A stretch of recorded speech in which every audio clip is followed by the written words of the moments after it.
Cet épisode a une distance de 6 km à un pace de 7 minutes. Bienvenue sur Entre deux courses.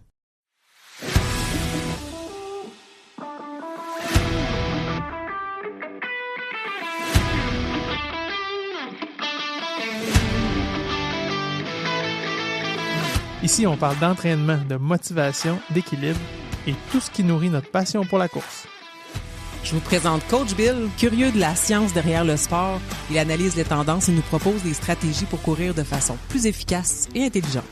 Je vous présente Coach Isa, avec qui chaque foulée trouve son équilibre. Elle crée une connexion authentique avec nos invités, ce qui nous donne accès à des humains formidables et des histoires inspirantes. Que vous soyez sur bitume, en sentier ou bien à l'écoute chez vous, on est là pour vous aider à avancer. Embarque-tu avec nous pour une petite course? Salut Coach Bill. Salut Coach Isa. T'as-tu couru cette semaine? Oui, j'ai couru cette semaine, puis là, je vais en surprendre plus d'un parce que j'aurais eu le choix de faire une course du point A au point B, puis j'ai fait comme « Hey, sais-tu, ça me tente pas! » J'avais l'occasion rêvé de le faire pour aller rejoindre des gens, j'ai fait comme « Hey non, j'ai le goût d'une classique piste cyclable aller-retour, toi. » En fait, ce que tu m'as dit, c'est « J'ai envie d'aller courir dans le quartier ici. » Ouais. J'ai fait « Ah, OK. » Puis finalement, c'est ça que j'ai fait. Je suis parti sur la piste cyclable, puis je me suis même pas rendu, tu sais, souvent je vais au stop puis je vais taper dessus, hein, c'était trop. J'ai viré comme au milieu de nulle part. Ah. Vraiment comme à l'encontre de toutes mes habitudes. T'as brisé les mythes. J'ai brisé les mythes. Fait que Coach Bill a fait un aller-retour sans toc. Bravo. Puis toi, tu couru cette semaine?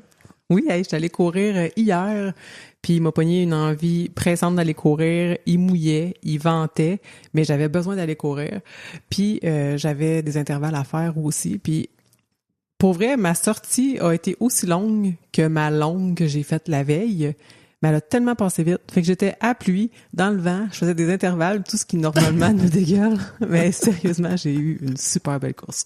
Fait que comme quoi, on peut pas se fier à ce qu'on croit qu'il va se passer pendant une sortie. Quand j'ai vu le vent avec les feuilles à l'envers des arbres après, puis tu m'as dit « Hey, j'étais allé courir. » Hein? Puis tu m'as dit « Hey, c'était vraiment le fun. » Quoi? J'y croyais peu. J'ai pas dit que c'était facile. Non, mais c'est ça. C'est intéressant. Intéressant. On va dire ça de même. Oui, c'est ça.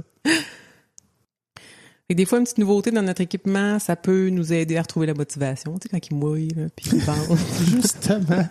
Hey, ça, c'est vraiment un nouveau chandail, une nouvelle. Surtout des souliers. Là, des souliers. Quand j'achète des souliers, là, j'ai le goût d'aller courir. Effectivement. Altitude Sport offre beaucoup d'options pour les coureurs, mais il y a aussi plein de matériel pour le camping. Puis là, on enregistre en ce moment en plein été. Puis ce que j'ai vu de super intéressant, c'est qu'il y a des aliments déshydratés, mais pour du camping de luxe, parce qu'on a des sachets où tu fais juste rajouter de l'eau, puis tu peux déguster un porc braisé, sauce champignons et vin blanc. Ben non. Ouais. Cool. Il y avait plein de saveurs, ça avait l'air vraiment bon. Peut-être que j'ai faim en ce moment, là, mais pour vrai, c'est vraiment trippant. Fait qu'il y a plein de choses pour le camping. C'est pas juste pour la course, là, l'Altitude Sport. Puis évidemment, la livraison est super rapide de partout au Canada, ou le jour même, c'est à Montréal. Fait que, tu sais, si t'es en camping puis que t'as le goût de goûter à ça, peut-être tu peux même te le faire livrer demain sur ton camping. C'est plus du camping, rendu là. Caroline. Ouais. Ah, puis les retours sont super faciles avec le code QR, mais là, en camping, oublie ça, là. Mais non, t'as pas besoin d'imprimante. Ça marche. T'as raison, ça marche en camping. Puis, si t'es en camping pis tu veux commander ton porc braisé, sauce champignons et vin blanc, oublie pas qu'on a aussi notre code promo Entre deux courses 2026 qui va donner jusqu'à 20% de rabais sur ta première commande. Puis là, ça, on peut pas les trouver sur le site d'Altitude Sport, mais nous autres aussi, on a nos chandails aux couleurs d'Entre deux courses. Fait que vous pouvez aller sur notre site web pour faire votre commande ou nous écrire un petit mot. Ça marche aussi. On a eu la chance ce printemps, à la Fête des Mères, d'être présent pour recueillir des témoignages à la course Une fille qui court. Puis la surprise, quand on est arrivé, il y avait une jeune fille, on voyait les deux filles ont couru ensemble, puis quand on lui a posé la question de quel âge elle avait, c'est tellement pour tous les âges, c'est accessible, puis au-delà d'être accessible, c'est fonctionnel pour tout type de personnes. C'est pas ouais, tu peux aussi. Oui, c'est ça. T'as ta place. Oui, c'est ça. Fait que ça a été choisi comme événement pour aller parcourir ensemble un nombre de kilomètres, mais on n'en parle pas plus longtemps. On vous fait écouter directement l'enregistrement en direct d'une fille qui court. Salut, c'est quoi ton nom? Margot. Puis toi, c'est quoi ton nom? Moi, c'est Maëva. C'est quoi votre lien? C'est ma demi-sœur. Puis là, c'est vous cool. venez ensemble courir une fille qui court. Ouais. Vous avez fait quelle distance? 5 km. Comment ça a été? Bien. Oui? C'est sa première course à vie. C'est la J'ai première. arrêté juste une fois. Yes! Bravo! T'es fier de toi? Vraiment. J'ai 10 ans. T'as 10 ans, c'est vraiment cool. Toi, t'as quel âge? Moi, j'ai 22. Dans le fond, c'est qui a commencé à courir en premier puis qui a amené l'autre? Mais moi, dans le fond, je cours depuis longtemps. J'ai invité ma demi-sœur à venir courir avec moi pour passer la fête des mères. Je dis, c'est une bonne course pour commencer, une course entre filles, motivante comme ça, c'est agréable. Il n'y a pas l'aspect de compétition comme dans les autres courses avec les podiums, tout ça. Effectivement. Est-ce que tu vas continuer à courir? Oui. Oui? On a déjà une course de prévue en juillet ensemble. Ben, félicitations encore. Hey, bravo, votre Avec toi, course. Pierre. Ça représente vraiment bien la vibe qui règne à une fille qui court. C'est juste comme une grande fête. Il y a du plaisir puis tout. Fait que si t'as envie de t'inscrire toi aussi puis de prendre part à cette course-là qui a lieu à la fête des mères toutes les années, t'as juste à aller sur le site web Une fille qui court pour les inscriptions. Aujourd'hui, on reçoit Clémence qui est étudiante en médecine à l'Université de Sherbrooke. Et puis, elle nous a été référée par Doc Étienne. Moi, tout de suite, quand Doc Étienne a dit « Hey, j'ai quelqu'un pour vous autres », j'ai fait comme « C'est sûr, c'est intéressant. » Je veux savoir c'est quoi. Je veux savoir c'est quoi. C'est sûr, c'est pertinent. Et puis, Clémence va nous raconter son histoire. Essentiellement, elle a eu une blessure dans le passé. Et après ça, par la suite, elle s'est intéressée au rôle des hormones. Puis qu'est-ce que ça peut avoir comme influence sur les blessures sportives. Fait que bienvenue, Clémence, sur Entre deux courses. Merci. Est-ce que tu as couru cette semaine? Oui, en fait, en fin de semaine, j'ai eu mon premier triathlon de la saison. Fait que Ah, OK, rien de moins. c'est un triathlon sprint, c'était mon premier. Fait que mon deuxième en fait. Puis ça a super bien été. Fait que c'est ma course, ma dernière course là depuis que je récupère. Là. Fait que Hey, super. Félicitations. merci. Puis pour les biens des auditeurs qui, comme moi, savent pas c'est quoi les distances là, pour chaque discipline, tu nous dire un peu ce que c'est? Oui. Un triathlon sprint, c'est comme je pense, c'est la plus courte distance. Là. Fait que c'est 750 mètres de nage, 20 km de vélo, puis 5 km de course. Fait que c'est ça que j'ai fait dimanche. Puis le vélo était plat. Fait qu'il y a du monde qui aime ça. Mais moi, je trouve que c'est plus dur plat parce que tu sais, c'est tout est tout le temps dans les jambes. Fait que t'as comme pas vraiment de break, il y a pas vraiment de descente ou fait que après la course, j'ai trouvé ça tough là j'avais les jambes toutes dures de partir à la course. Ah ouais. Mais ouais, ça a super bien été. C'est la première qui me fait qui raconte ça comme hey, j'aurais aimé ça avoir du dénivelé pour avoir les côtes qui descendent. Moi, je vois juste les côtes qui montent. Non, j'aime ça, les côtes qui descendent. Je trouve que tu gagnes plus de temps à descendre que t'en perds à monter. En tout cas. Ah ouais. Puis non, je comprends. T'as un effort soutenu, puis après ça, t'as comme une pause, fait que tu récupères. Moi, je suis pareil, tu sais, je préfère faire de l'intervalle que de faire du continu. Là, je l'ai dit tantôt, j'aime ça faire de l'intervalle à pluie plus que du stab. Au soleil. Ouais, au soleil. Mais ouais, je te file. Mais c'est intéressant que tu n'en parles. Ouais. Fait que là, Clémence, je sais pas si tu veux nous raconter de quelle façon la course à pied est rentrée dans ta vie. En fait, c'est arrivé. Moi, j'ai 20 ans là, pour comme vous mettre en contexte. Là. Puis c'est arrivé dans la vie à la pandémie. Fait que ça fait comme 6 ans. Fait que j'avais comme 14 ans environ. Okay. Puis tu sais, on pouvait plus faire grand chose. Fait que là, j'ai commencé à courir là, dans les rues de chez nous. Puis c'est ça. C'est quoi qui t'a amené à te dire je vais aller courir dans les rues? En fait, ma famille est quand même sportive, là, mais surtout ma mère a fait de la course, mon père fait plus du vélo. Mais c'est ça. Puis, tu sais, je vois ma mère courir, fait que j'allais courir avec elle. Puis là, un moment donné, je suis allée toute seule. Puis là, j'ai pas fait souvent de courses, genre, officielles. Mm-hmm. Mais j'ai toujours couru par-ci, par-là, puis une couple de fois par semaine. Là. OK. Là, ça fait 6 ans que tu cours de façon, je veux dire, régulière? Mettons que, est-ce que genre à chaque mois, j'ai fait au moins une course depuis 6 ans? Probablement, oui. Non, j'appelle ça régulier, moi. Mais quand je me suis blessée, peut-être moins, là, mais après, oui. Là. Fait que sans programme officiel, t'aimes ça aller courir puis passer du temps à l'extérieur avec tes souliers de course? Oui. OK. Oui. Puis qu'est-ce qui est arrivé dans ta vie? Quand est-ce que tu t'es blessée, en fait? J'avais 15 ans quand je me suis blessée. Puis c'était en juin 2021. Puis, tu sais, comme la pandémie, elle venait de finir un peu, là, puis l'été, elle arrivait. Puis je sais pas si vous vous en souvenez, là, mais comme, tu sais, là, les vagues de COVID, là, ils diminuaient en été. Fait qu'il y avait comme toute l'excitation de reprendre le sport, de pouvoir voir ses amis et tout. Puis dans une game hors concours, dans une game de soccer, je fais du soccer, hors concours, j'ai fait un faux mouvement, puis mon genou a craqué, puis c'est comme ça que ça s'est passé. OK. Fait que là, t'as eu une rupture des ligaments croisés, c'est ça? Du ligament croisé antérieur droit, puis j'avais comme un peu la triade malheureuse, là, fait que je sais pas si vous savez c'est quoi. Ça inclut une déchirure du ligament croisé antérieur, une déchirure du ménisque, fait que le genre de coussin entre les deux os. Ouais. Puis un entorse là, du ligament collatéral interne. Fait que j'ai mal. J'écoute puis j'ai mal. Ouais, ça fait mal. Oui, ça fait mal. Fait que c'est ça qui s'est passé. Ouais, c'est ça. Dans le fond, ça, quand ça l'arrive, est-ce que ça demande une chirurgie assez rapidement ou tu continues de vivre un peu là-dessus en espérant que les douleurs s'atténuent? En fait, je pense que ça va dépendre de la personne. Étant donné que moi, j'étais quand même jeune, puis je faisais quand même beaucoup de sport. Puis il faut savoir que des blessures comme ça, là, ça se fait souvent dans des sports de changement de direction. Fait que la course à pied, c'est fun parce que ça dépend de quelle course à pied. Peut-être moins la course en trail, mais la course à pied sur la route ou du gravier, c'est quand même bien parce que c'est droit. Fait que les risques de se blesser à cet endroit-là sont plus faibles. Mais moi, je faisais du soccer.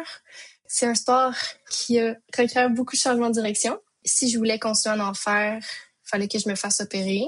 Parce que dans le fond, c'est ça, hein, quand t'arrive ce genre de blessure-là, mettons, là, il va y avoir la période de douleur, mais à un moment donné, il va y avoir une période de guérison.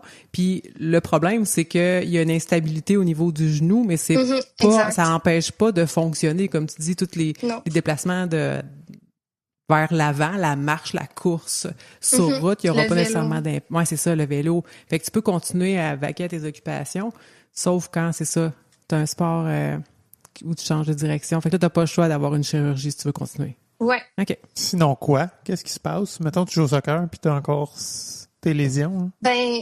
Ça peut quand même être dangereux là, dans le sens que le rôle du ligament croisé antérieur, il y a un rôle important dans les changements de direction, dans le sens que ça l'empêche le tibia d'avancer vers l'avant. Ouais, c'est ça. Dans le fond, t'as l'os qui est en dessous, l'os qui est par-dessus, qui fait la cuisse. Puis dans le fond, ça veut dire que ton tibia va avancer, va comme débarquer par en avant. Ouais, exact. Fait que si t'as pas ça, c'est un peu comme si ton articulation était juste vraiment moins forte. Elle a beaucoup plus de risques d'entorse, en gros. Le terme scientifique, c'est l'os. Oui, c'est l'os. Ah, c'est ça. Ouais, c'est ça, exact. Fait que, si, mettons, moi, j'avais continué de jouer, j'aurais pu vraiment me déchirer, genre, toutes les sortes de ligaments qu'il y a dans le genou. Ça aurait pu être grave. Puis, je connais pas toutes les complications qu'il peut y avoir, là, mais aussi pour le ménisque, je pense pas que c'est super bon. Puis des blessures pour le ménisque, c'est quand même un gros facteur de risque pour l'arthrose plus tard. Fait que, c'est quand même... faut faire attention, là. Fait que, non, c'est ça.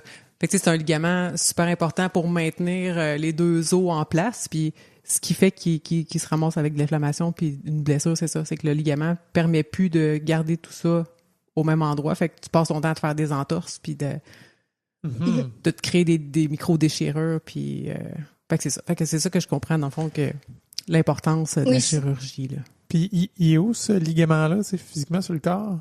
Le ligament croisé antérieur, c'est un ligament qui relie justement le fémur puis le tibia. Fait que... En avant ou en arrière de la jambe? Ça, c'est compliqué. C'est pas fin de demander ça parce qu'en plus, on est juste en audio. Oui, je m'excuse. Parce que, ouais, c'est ça, ça passe, ça croise comme dans le milieu de l'articulation. Puis, c'est, en tout cas, ce que je me rappelle aussi, là, c'est comme dur de retenir ou de les identifier. Là, c'est comme c'est lui qui est le croisé antérieur ou lui c'est le postérieur. Mais je te montrerai une image. Ouais. Puis tu vas voir, ça fait comme un X qui passe dans le milieu de l'articulation. OK. Ouais. Écoute, vous l'imagez bien, puis pour vrai, ça me rassure. C'est juste compliqué, puis c'est pour ça que je le sais pas. Ouais, c'est ça, c'est compliqué à expliquer un peu. Surtout pas quand on n'a pas de visuel. Ouais, là. c'est ça. Ouais. C'est ça. C'est de l'anatomie, là. Fait que, en tout cas. Mais oui, c'est ça. Fait que il faut quand même se faire opérer.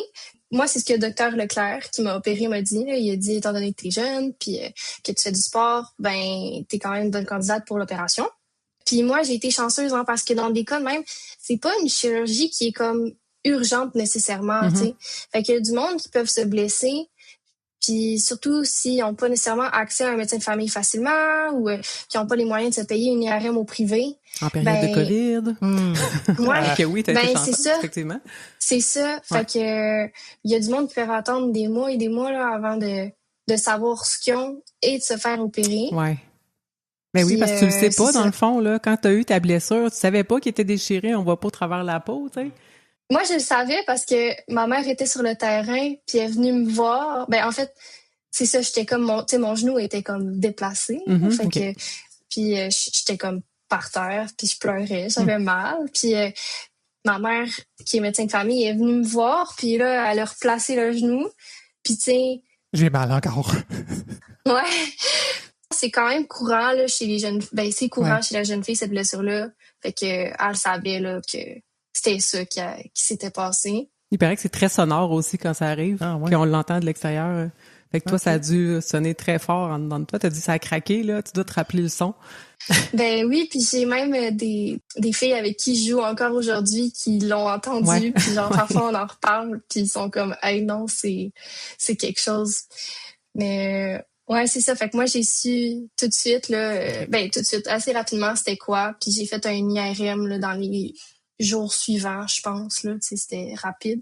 Puis je pense que 2 semaines après, là, j'ai vu Dr Leclerc. Là, fait que c'était vraiment rapide. Là. Fait que là, toi, aujourd'hui, tu viens nous parler du projet de recherche que tu as fait en lien avec les hormones et les blessures sportives. Quand est-ce que le lien s'est fait entre les deux pour toi? Ben, c'était justement la première rencontre que j'ai eue là, avec Dr Leclerc. Mais en fait, je lui avais demandé pourquoi est-ce que ça m'était arrivé. Puis il m'avait dit que justement, les jeunes filles comme moi, on est beaucoup plus à risque. Puis à un moment donné, il a mis le mot genre hormones, estrogène, progestérone. Puis c'est plus lousse. Fait il a juste dit ça de même. Je me souviens pas dans quel ordre, mais ça comme... ça m'est resté en tête, puis vraiment, là, depuis ce temps-là, je réfléchissais à ça. Puis cette année, quand j'ai eu l'opportunité de faire un projet de recherche là, dans un cours, ben je savais que je voulais le faire là-dessus. C'est venu de même. Donc, c'est ça, t'as retenu un peu ton sujet pendant 4 ans-ish, puis là, t'es arrivé en médecine, t'as fait comme « Hey, j'ai un sujet parfait », puis tu l'as appliqué à tes études, dans le fond, ton expérience personnelle.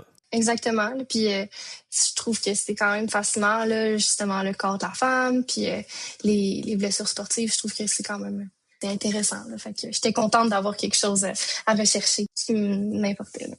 Fait que tu veux-tu nous parler un peu, c'était quoi le projet de recherche? C'était, tu le faisais auprès des femmes? Puis c'était quoi ton hypothèse? En fait, le projet de recherche, c'est comme un cours, OK? Fait que c'est pas une recherche en tant que telle que comme moi, j'ai des individus que je recherche. T'as pas publié un article là-dessus, là? Non, exactement. C'est comme un cours que j'ai fait, puis à la fin, il fallait que je fasse une présentation. Fait que ben moi, dans le fond, mon but, c'était d'aller voir des articles sur PubMed. Puis j'essayais de prendre là, justement des méta-analyses, puis des articles fiables qui avaient observé justement un lien là, entre l'hormone principale, c'était l'estrogène, puis le risque des blessures du ligament croisé antérieur chez les femmes actives. OK.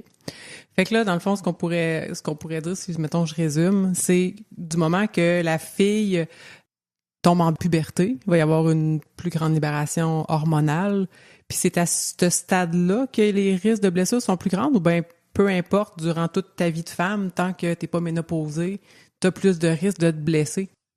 Ce que j'ai recherché, là, c'était surtout chez les femmes qui avaient un cycle ovulatoire. Fait qu'un cycle ovulatoire, c'est quand une femme, dans le fond, a ses règles qui sont régulières, là, comme à chaque mois, mettons. Chez les femmes qui n'ont pas ces cycles-là, chez les femmes prépubères qui n'ont pas eu encore leur liberté, mais les hormones sont quand même toutes stables. Fait que moi, dans le fond, ce que je voulais voir, c'était est-ce que le changement d'hormones peut avoir un impact justement sur les ligaments. Fait que c'est pour ça que je recherche pas nécessairement chez les jeunes femmes. Ouais. Puis chez les femmes ménopausées, ben en fait, il y a vraiment une diminution de l'estrogène, là, vraiment comme quand même drastique. Là. Fait que c'était pas vraiment dans mon champ de recherche, là, ces deux femmes-là. Fait que, mais la population la plus à risque, c'est justement les jeunes femmes sportives parce que à cause de tous ces changements de puberté, la grandeur, les changements anatomiques, puis justement là, l'adaptation du corps au nouveau changement hormonal. Mettons, j'imagine, là, juste pour ma compréhension, est-ce que les femmes qui ont un cycle comme ça sont globalement plus à risque, ou c'est que dans ton cycle, il y a des périodes où tu es plus à risque, puis d'autres périodes où finalement tu n'aurais peut-être pas blessé ou moins blessé? En gros, OK, faut savoir que les femmes, en général, là, mettons entre 13 puis 20 ans, mettons, sont 2 à 8 fois plus à risque d'avoir une blessure du ligament croisé antérieur par rapport aux hommes. OK? Fait que c'est ça notre comparaison. OK. C'est explicable par plusieurs points. Ça peut être à cause justement des hanches de la femme qui font en sorte qu'on a un angle particulier là, avec notre genou, qui font en sorte que quand, par exemple, on atterrit, notre genou il va peut-être plus aller vers l'intérieur. Puis ça peut être justement mauvais pour les ligaments. Il y a aussi la force des muscles. Fait que les femmes, on est généralement un peu moins fortes. Fait que ça fait en sorte que notre articulation peut être plus faible. Il y a beaucoup d'autres facteurs, là, la proprioception, les types de sports que la personne pratique. Puis, il y a aussi les hormones. Okay. Fait qu'il y a vraiment beaucoup de choses qui peuvent impacter les risques d'une blessure. Dans la recherche que j'ai faite, moi, je ciblais juste les hormones, OK? Fait que c'est difficile de dire, oui, les hormones, c'est vraiment pour ça que les femmes sont plus à risque. Parce qu'il y a vraiment beaucoup d'autres choses qui sont pas nécessairement en notre contrôle. Puis ce que j'ai trouvé, dans le fond, c'est que l'estrogène, moi, c'est l'hormone que j'observais le plus, pouvait avoir un impact quand même négatif là, sur la laxité des ligaments. Fait que la laxité des ligaments, c'est comme un peu... ben c'est ça, c'est laxe. Je sais pas comment dire. Là, ils sont plus lousses. Ouais, c'est ça. Puis plus il y a d'estrogène, plus le ligament serait lousse. Fait que mettons, quand on imagine un cycle menstruel d'une femme, il y a quand même des pics d'estrogène puis des périodes où c'est plus bas. Les pics d'estrogène, c'est notamment à l'ovulation. Il y a certaines recherches qui ont démontré que la laxité ligamentaire des femmes était justement plus haute lors de la période ovulatoire et donc que le risque de blessure du LCA augmentait. À chaque 1,3 mm, c'était comme 4 fois plus gros. Là, que... C'est quand même beaucoup. Fait que ça pourrait expliquer quand même pourquoi les femmes sont 2 à 8 fois plus susceptibles d'avoir ce type de blessure-là. Je suis surpris parce que tu vois, naturellement, je me dis, s'il est un peu plus lousse, il y a moins de chances de se rompre. Mais là, ce que tu dis, c'est que c'est l'inverse. Plus il y a de la laxité, plus le risque de rupture est grand. C'est un peu contradictoire, mais c'est ça que la recherche disait. Mais je trouve que ça fait du sens parce que, tu sais, quand il est suffisamment tendu, tu sais, on parlait de l'os du fémur puis du tibia, tu sais, qui glisse un sur l'autre. S'il est suffisamment tendu, il n'y aura pas beaucoup de glissement. Mais s'il devient trop laxe, il va faire trop de glissement puis il va justement comme aller trop loin puis la personne va perdre l'équilibre puis chuter dans le momentum là, que l'os est en train de glisser sur l'autre os. Fait que, tu sais, c'est pas nécessairement de la rigidité, c'est plus, c'est ça, une élasticité qui est non souhaitable. Là. C'est tout le joint, finalement, qui tombe lousse, puis la structure qui vient. Ouais, OK, je comprends. Ouais, puis là, il se crée un débalancement, puis là, ça crée la chute et la blessure. Et tout. Ouais. Fait que là, tu sais, je comprends, tu sais, dans le fond, que ton projet de recherche était fait plus par rapport au cycle menstruel, mais, mettons, il y a une question qui me vient. Est-ce que de prendre un moyen de contraception pour la femme qui est de l'estrogène pourrait augmenter les risques de rupture du ligament croisé antérieur?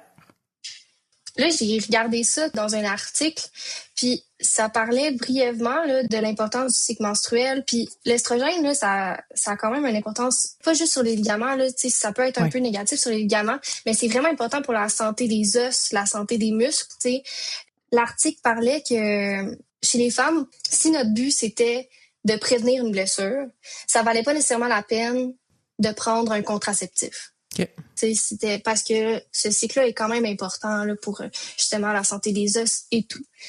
Mais par contre, chez les athlètes très sportives, par exemple, une athlète qui fait du ski alpin, qui est un sport qui peut quand même être dangereux pour ces ligaments-là, l'article disait que ça pouvait être intéressant de ne pas prendre de contraceptifs oraux pendant les périodes où est-ce qu'on a besoin de renforcer nos muscles puis nos os. Fait que, mettons, pendant le printemps, été, automne. Mais pendant la période de compétition, où est-ce qu'elle est plus à risque de blessure, mais ça pourrait être intéressant de prendre justement un contraceptif oral qui va diminuer ces changements de pic-là. C'est, dans le fond, tu prends une hormone stable pendant X nombre de jours ou de mois. Et donc, ça diminuerait peut-être tes risques là, de déchirer ton ligament. Ça fait plein de sens. Puis ce que je voudrais ajouter, tu sais, parce que dans le fond, le cycle menstruel, le fait que il y a une ovulation, c'est les fluctuations. Fait que c'est pas la présence ou l'absence d'estrogène qui fait qu'il va y avoir une ovulation puis un risque de grossesse. C'est le fait que il y a une augmentation, puis après ça, il y a une diminution. Puis parce que c'est ça, quand on prend un anovulant, souvent c'est de l'estrogène. Fait que là, tu te dis, OK, mais là, si j'ai plus d'estrogène, ça veut dire que j'ai plus de chances de me péter le croisé. Mais en même temps, c'est ça, c'est le fait de garder une stabilité au niveau de l'estrogène, de plus avoir cette fluctuation-là. Mais c'est aussi qu'il y a plusieurs types là, de contraceptifs. Okay. Puis, tu sais, il y a des contraceptifs avec moins d'estrogène. Ouais. Fait que, tu sais, c'est une concentration pas trop élevée non plus. Oui, ça l'empêche les pics, mais c'est aussi que la concentration d'estrogène est pas très haut. Elle va rester basse, OK. Ouais, c'est comme une double action. Là, ouais. OK. Quand même, c'est intéressant. Mais comme tu dis, pour, mettons, l'athlète amateur, c'est pas indiqué de prendre ça pour prévenir une blessure. Là, parce que c'est ça, il y a beaucoup d'autres effets qui pourraient être soit indésirables ou c'est ça, mais qui t'amènent pour le peu de bénéfices que ça peut amener. Là. Ben, c'est ça, tu sais. La pilule contraceptive peut être utilisée pour plusieurs d'autres raisons avant. Comme de prévenir des blessures. D'un coup, je me pète le LCA en soccer, tu sais. Mais c'est quand même intéressant. Puis tu sais, l'aspect des blessures sportives, ça arrive toujours d'une façon spontanée. C'était pas prévu. Quand tu te blesses, c'était pas comme je m'en vais me blesser d'ici 15 minutes. C'est un accident, mais on essaye quand même d'être capable d'anticiper ça pour pas que ça arrive, puis d'expliquer qu'est-ce qui a amené à la blessure. Mais effectivement, tu sais, c'est super intéressant l'information que tu nous apportes, mais comme tu dis, il y a tellement de facteurs qui pourraient être la cause de tout ça qu'on finit qu'on peut pas le savoir. Moi, par rapport aux blessures et à la prévention, là, je me dis, c'est sûr qu'il y a des façons d'évaluer, comme tu disais, la laxité et ces choses-là, mais tu sais, tantôt, tu parlais, puis mettons, je me vois faire un groupe contrôle de femmes, là. OK, toi, tu vas prendre un anovulant, toi, t'en prends pas, toi, tu fais ci, toi, tu fais ça, puis let's go, on va se péter le LCA. C'est ça, tu peux pas créer la situation, faire la blessure. Effectivement. C'est ça. Non, fait que t'es obligé d'y aller sur des principes, sur des prédispositions, des hypothèses, mais c'est ça. C'est ça, là, dans les recherches que j'ai vues. Tu sais, j'essayais de pas prendre des articles là, qui prenaient, par exemple, des animaux ou comme des ligaments d'animaux parce que je voulais comme que ce soit plus spécifique aux humains. Là. Mais, fait tu sais, ça, c'était une manière de le faire, d'un peu d'analyser l'impact de l'estrogène sur ces ligaments-là. Mais, tu sais, il y a d'autres groupes qui disaient pas nécessairement genre, OK, on va prendre des femmes puis on va aller se blesser. Mais ils mesuraient plus comme justement le déplacement là, antérieur du tibia. Fait que, OK. Puis, ils mesuraient ça. Et donc, puis il y a une étude qui avait démontré justement que plus le déplacement est grand, plus le risque augmente. Fait que c'est comme ça qu'ils mesuraient un peu les risques de blessure. Là. Fait que c'est pas que les athlètes se blessaient nécessairement. Non, c'est ça. Mais non, on niaisait. C'est sûr qu'ils ont pas mis sur un terrain. C'est comme à go, je cloque. Ouais, c'est ça. Tout le monde s'aligne en même temps. Mais oui, c'est ça. Si t'es capable d'évaluer justement une plus grande laxité d'un ligament, c'est mieux ça que de blesser la personne, non? Ouais. Fait que j'ai envie de te poser comme question, parce que là, tu l'as vécu toi-même, la rupture du ligament croisé antérieur, ça implique quoi comme réhabilitation? En fait, ça se passe un peu en deux étapes. C'est comme la réhabilitation avant l'opération. puis t'as la réhabilitation après l'opération. Parce que le but de la réhabilitation avant l'opération, c'est de reprendre le plus de force possible pour que ta réhabilitation post-opération aille le mieux possible puis le plus rapidement possible. OK. Donc, mettons, dans mon contexte, je me suis blessée 2 mois avant mon opération. Puis dans les 2 mois avant, mais j'ai fait beaucoup de musculation. J'ai fait de la course, j'ai fait du vélo, j'ai fait de la natation. Fait que j'ai pu, tu sais, reprendre ma vie là d'avant sans le soccer, mais quand même rapidement. Là. OK. J'ai essayé de reprendre le plus de force possible. Après la réhabilitation post-opération, ben ça, c'est vraiment comme le bout le plus rough de la blessure. Là, parce que mais parce que je sais pas si vous savez, mais le temps que ça prend de rehab, c'est 6 à 12 mois. Fait que c'est vraiment long, là. Ben voyons donc. OK. Oui. OK, fait que c'est une grosse décision à prendre, là, de dire je suis capable de courir, de faire du vélo, de nager. Après quelques semaines après ta blessure, tu dis je veux-tu me faire opérer pour avoir un an sur le cul, ouais. OK. C'est vraiment long, là. Puis, tu sais, pour vous mettre en contexte, moi, pendant l'été, tu sais, j'avais comme un but dans la tête, là, puis c'était de faire 100 km de vélo de route. Tu sais, c'est comme un milestone. Puis moi, j'avais pas de soccer pendant l'été, fait que c'était comme un but à atteindre. Puis je l'ai fait 2 jours avant mon opération. Puis 2 jours après, je pouvais plus marcher. Puis, tu sais, c'était vraiment comme un gros changement du jour au lendemain. Là. Puis là, la réhabilitation, elle recommence. La journée même, tu dois mettre du poids sur ta jambe. Puis petit à petit, tu fais tes exercices. Tu peux recommencer à courir. Si je me souviens bien, c'est 10 à 12 semaines après l'opération. C'est gros, là. Puis après 6 mois de l'opération, j'ai pu faire mes premières pratiques de soccer.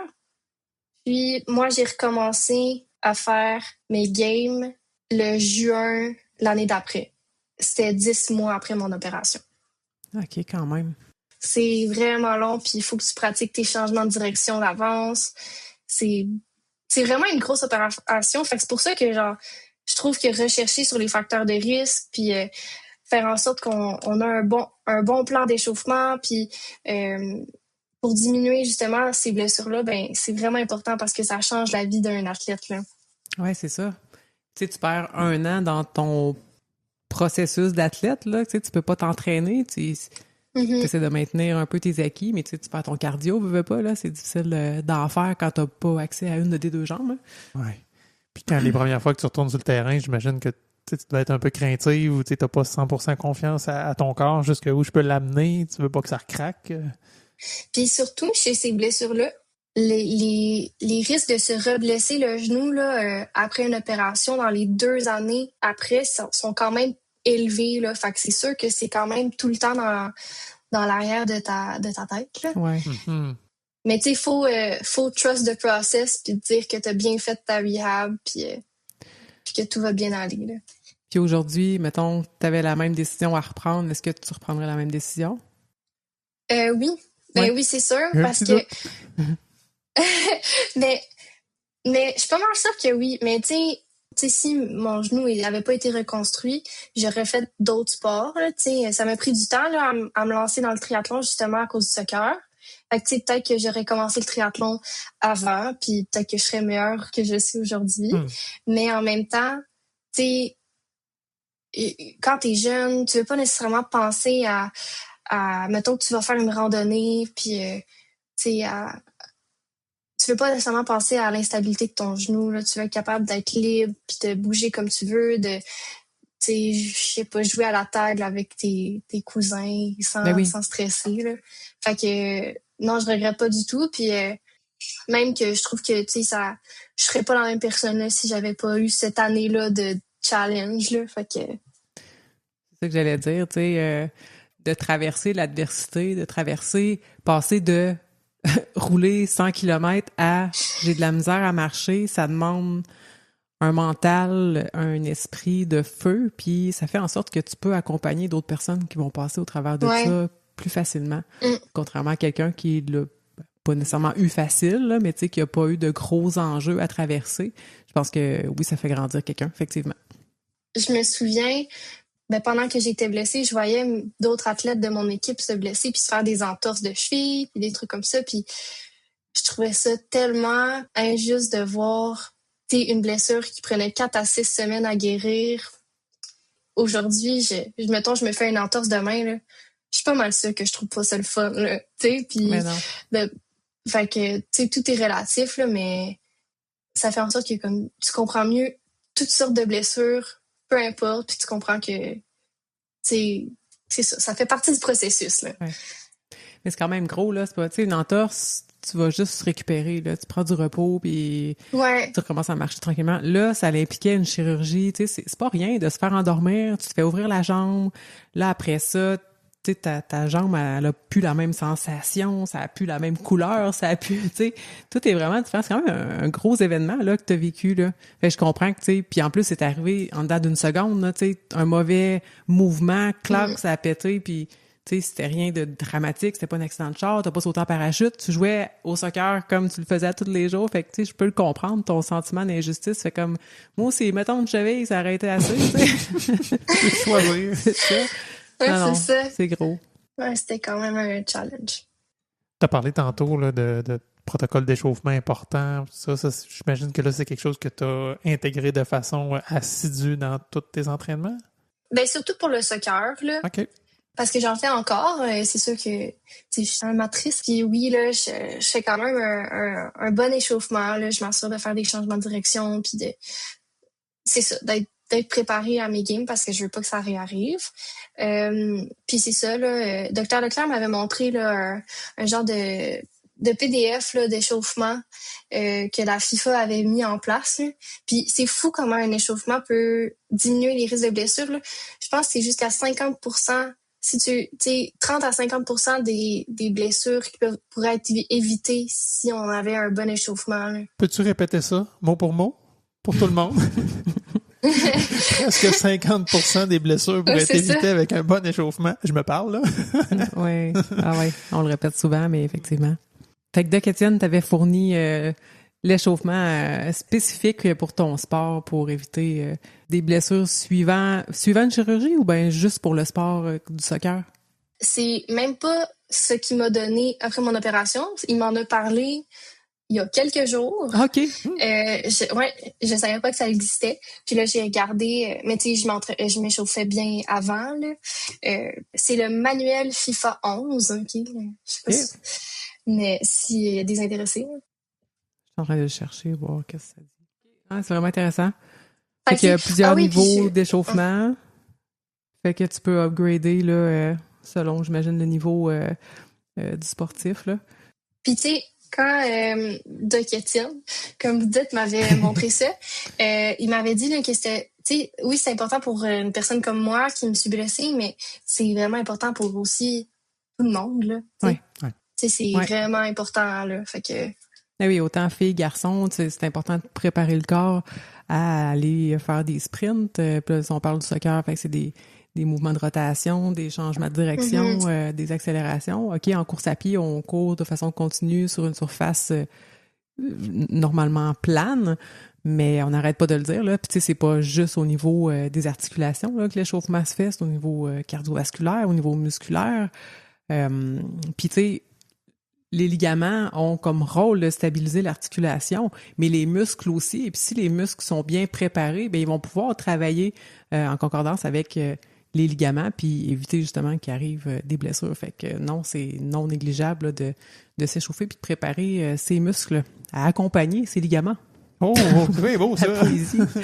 Oui, totalement.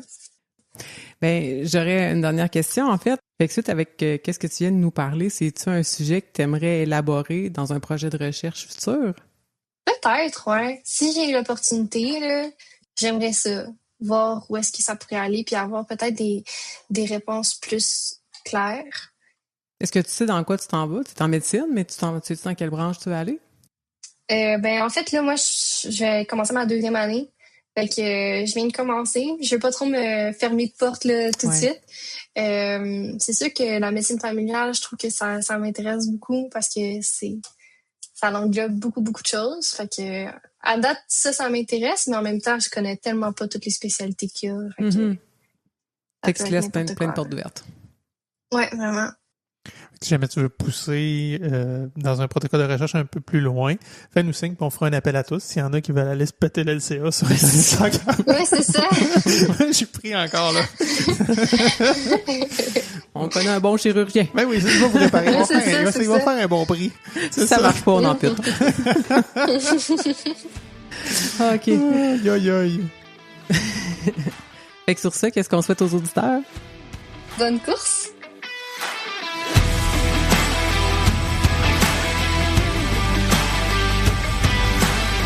Si t'as aimé cet épisode, prends le temps de le partager autour de toi. Abonne-toi sur ta plateforme préférée pour ne pas manquer les nouveaux épisodes qui sortent chaque mardi. Puis tant qu'à y être, laisse-nous un petit commentaire puis un 5 étoiles, c'est toujours apprécié.